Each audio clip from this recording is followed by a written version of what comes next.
Seseorang yang tersambung dengan Allah Subhanahu wa ta'ala, maka dia akan terus mendapat ridhonya Allah, baik di dunia yang sementara sampai di akhirat yang kekal abadi selama-lamanya.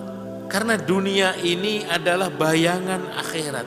Seseorang yang saat hidup di dunia, dia selalu tersambung dengan Allah, sebab dirinya tersambung dengan rumah Allah, maka pasti dan pasti orang itu akan tersambung dengan Allah sampai di akhirat nanti.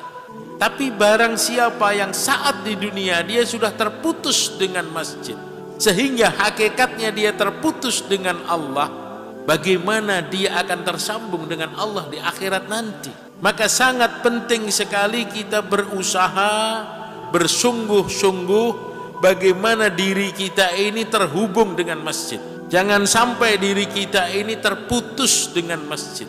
Karena ketika kita terputus dengan masjid, terputus dengan Allah. Ad-dunya dhillul akhirah. Dunia ini bayangannya akhirat.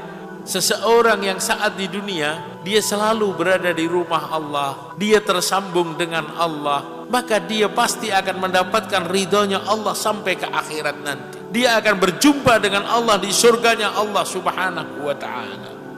Dan manusia itu hakikatnya dia akan mati sesuai dengan kebiasaannya.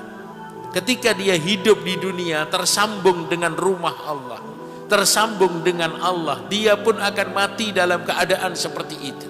Tapi ketika seseorang sebaliknya saat hidup di dunia terputus dari rumah Allah, terputus dengan Allah, dikhawatirkan dia pun akan mati dalam keadaan seperti itu.